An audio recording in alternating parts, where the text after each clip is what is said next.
한국형 전투기 KF-X 사업이 지난 2002년 제197차 합동참모회의에서 장기 소요로 사업 추진이 결정된 지 20여 년 만인 지난 9일 KF-21 보라매라는 이름으로 정식 출고됐다.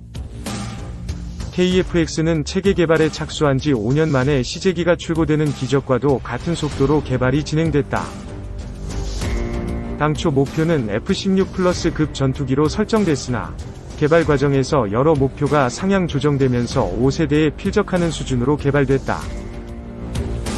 현재까지 알려진 재원들을 종합하면 전반적인 성능에서는 유럽의 유로파이터, 프랑스의 라팔, 러시아의 Su-35를 능가하는 수준의 능력을 발휘할 것으로 기대되고 있다. 모두 120대가 배치될 KF-21은 공대공 전투 능력만 보유한 블록 1 버전이 2026-2028년 40대. 성능 개량을 통해 공대지 공대함 능력을 보유한 블록 2 버전이 2032년까지 80대에 배치될 예정이다. 2030년대 초부터는 추가 성능 개량을 통해 중거리 공대공 미사일 2발과 소형 활공유도 폭탄인 SDB 4발, 즉 F-35A 위 절반 수준의 내부 무장 능력을 갖는 스텔스기로 발전시킬 것이다. KF-21 위 핵심 성능을 몇 가지 보면 우선 레이더는 F-35에 필적하는 1200개의 TR 모듈로 만들어져 중국의 J-11 전투기 정도는 250km 이상에서 탐지할 수 있다. 레이더 전자광학 적외선 등 각종 탐지 장비를 활용해 조종사에게 알려주는 센서 퓨징 능력은 이미 5세대급이고 기동력은 현재 미 해군 주력 전투기인 FA-18 슈퍼호넷보다 낮다. 슈퍼호넷과 같은 엔진을 쓰지만 더 가볍고 설계가 더 선진적이기 때문이다. 무장도 국산은 물론 유럽제와 미국제 등 다양하게 쓸 수 있는 장점이 있다. KF-21 성공의 핵심은 수출이다. 목표 기체 가격, 플라이어웨이 코스트를 6,500만 달러로 제시했는데 FA-18 슈퍼호넷은 6,700만 달러 선에 형성돼 있고 중국 스텔스기 FC-31은 7천만 달러 수준이다. 물론 전투기의 실제 판매가인 프로그램 가격, 프로그램 코스트은 교육훈련과 무장, 여유 부품, 행정 비용 등을 포함해 플라이어웨이 가격의 2.5배 수준에서 책정된다. 즉, KF-21의 실제 판매 가격은 대당 1억 3천만 달러 수준에 형성될 것으로 보인다. 현재 4.5세대급에서 최정상급이라는 라팔이나 유로파이터의 프로그램 가격이 2억 3억 달러 이상이므로 목표대로만 되면 유럽제에 비해선 가격 경쟁력이 있다. 물론 KF-21의 실제 판매 가격이 현재 KAI가 발표한 목표 가격대로 이뤄질 가능성은 작다. 성능 발전 과정에서의 가격 상승을 최대한 억제하는 게 관건이다. 미국과의 관계 역시 KF-21 수출 성공을 좌우하는 핵심 변수다. KF-21 위 엔진을 비롯한 주요 부품은 미국산이다. 최근 미국과 사이가 틀어진 터키가 탱크, 공격 헬기 등 주요 무기체계 생산 중단 사태를 맞았다. 우리가 아무리 수출하고 싶어도 미국이 미국산 부품의 수출 허가를 내주지 않으면 KF-21 위 수출은 불가능해진다. 한미 관계가 틀어지면 KF-21은 수출은 고사하고 내수용 생산이 불가능해질 수도 있다. 시장은 분명히 있다. 저소득 국가나 UAE, 사우디아라비아처럼 친미국까지만 F-35 같은 최상급 무기를 팔지 않는 국가들이 대상이다. 계획대로 개발이 끝나고 든든한 한미 관계로 KF-21의 미래의 꽃길이 펼쳐지길 기대해본다. 2. 세계 최정상급 4.5세대 전투기 KF-21 대박 위 조건. 우리 기술로 직접 개발한 전투기로 우리 영공을 지키자는 꿈에서 시작한 한국형 전투기 개발 사업 KF-X. 2002년 제197차 합동참모회의에서 장기 소요로 사업 추진이 결정된 지 약 20년 만인 4월 9일 KF-21 보라매 시제기가 정식 출고됐다. KF-X 사업은 체계 개발 궤도에 오르기까지 그야말로 파란만장한 시간을 거쳤다. 사업 진행 과정에서 타당성 검토를 통과하지 못하는가 하면 핵심 기술 확보와 예산 관련 문제가 불거져 수차례 위기를 맞았다. 우여곡절 끝에 2016년 체계 개발에 착수한 지 5년 만에 시제기가 세상 빛을 봤다. 항공기 개발 선진국 사례와 비교해도 기적과 같은 속도다.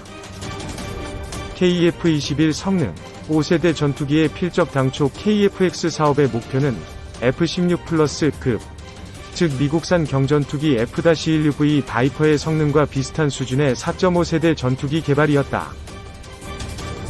개발 과정에서 성능 목표치가 상향 조정되면서 4.5세대 중 최상급으로 5세대 전투기에 필적하는 수준이 됐다. 현재까지 알려진 재원을 종합하면 전반적 성능은 유로파이터 타이푼, 프랑스 라팔, 러시아 Su-35를 능가할 것으로 기대된다. 2032년까지 KF-21 120대가 우리 군에 배치될 전망이다. 구체적으로 살펴보면 2026에서 2028년 공대공 전투 능력만 지닌 블록 1 버전 40대, 2029에서 2032년 성능 개량으로 공대지 공대함 능력을 갖춘 다목적 전투기 블록 2 버전 80대가 도입된다. 당국은 2030년 대 초 추가 성능 개량을 통한 블록 3 버전 개발도 검토하고 있다. 성사된다면 중거리 공대공 미사일 2발과 소형 활공유도 폭탄 SDB 4발을 갖춘 5세대 전투기가 될 전망이다. KF-21 블록 1, 2는 내부 무장창이 없다는 점만 제외하면 거의 모든 성능이 5세대 스텔스 전투기 수준에 가깝다. KF-21은 4.5세대 전투기로는 최고 수준의 저피탐 설계가 적용됐다. 저피탐 성능을 나타내는 지표, 레이더 반사 면적, RCS, 이 경우 라팔이나 유로파이터 타입은 1제곱미터보다 낮을 것으로 예상된다. 이에 따라 상당수 항공 전문가는 KF-21 저피탐 성능을 스텔스기 수준인 에로, 로우 오브저버블, 바로 직전 등급, RO, 리듀스드 오브저버블로 분류하고 있다. 군 당국과 한국항공우주산업, KAEI,은 블록 3 버전에선 에로 수준을 구현한다는 목표로 관련 기술 개발을 서두르고 있다. 만약 목표만 달성한다면 차후 전투기 수출 시장에서 상당한 돌풍을 불러일으킬 수 있다. 눈 밟고 주먹 센, 준 스텔스 전투기, KF-21 성능은 블록 2 기준으로도 대단히 강력하다. 우선 전투기의 눈이라 할 수 있는 레이더 성능이 주목된다.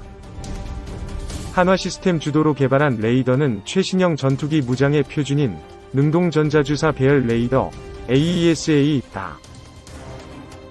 수동전자주사 배열 레이더 PESA와 달리 전파 주파수를 변형해 아군 전투기의 위치 노출을 최소화한다. 레이더 성능의 척도인 T-R 모듈, 레이더 송수신 전파의 강도 및 경로를 제어하는 핵심 부품, 개수도 F-35A 전투기에 탑재된 AN, APG-81 레이더와 같은 약 1200개다. KF-21은 센서 퓨징, 센서 퍼싱 능력도 갖출 전망이다. 센서 퓨징은 레이더와 적외선 탐색 추적 장비 IRST, 전자광학 표적 추적 장비 EOTGP 등 전투기에 탑재한 다양한 센서의 데이터를 고성능 컴퓨터로 통합하는 기능이다. 전투기의 전방위 탐지 능력을 대폭 강화할 수 있으며 적 스텔스기에 대한 대응 능력도 제고할 수 있다. 여기에 조종사의 헬멧과 연동한 조준 시스템 JHMCS, 조인트 헬멧 마운티드 퓨징 시스템, 이가 탑재된다. JHMCS로 조종사의 시선에 맞춰 미사일 등을 발사할 수 있기에 공중 근접전에서 우위를 점할 수 있다. 눈이 밝아도 상대를 타격할 주먹이 약하면 소용없다. KF-21 무장은 어떨까? 우선 선택할 수 있는 무장 종류가 다양한 것이 장점이다. 기존 4세대 전투기의 기본 무장 M61A1 벌컨포에 더해 외부 파일론, 무기 장착대에 최대 7.7T까지 각종 무장을 탑재할 수 있다. 미국제 AIM-120 암남 중거리 공대공 미사일, AIM-9X 사이드와인더 단거리 공대공 미사일, 유럽제 미티어 장거리 공대공 미사일 등 선택지도 다양하다. 공대지 무장의 경우 GPS, 위성 위치 확인 시스템, 유도폭탄 JDAM, 소형 유도폭탄 SDB, 공대함 미사일 하푼을 운용할 수 있다. 국내 기술로 개발한 중거리 GPS 유도 키트, KGGB를 장착할 수 있는 것은 물론이다. KGGB는 재래식 폭탄에 장착하면 정밀유도 폭탄으로 활용할 수 있는 장비다. KF-21이 완전한 양산형 기체가 되기까지 앞으로 5년이 더 필요하다. 각종 시험 평가와 기술 보완을 거쳐야 하기 때문이다. 양산이 본격화해도 풀어야 할 과제는 남아있다. 우수한 무기를 만들어도 판로를 개척하지 못하면 허사다. 규모의 경제를 확보하지 못한다면 대당 가격이 높아지고 개량에 필요한 연구비 부담도 커진다.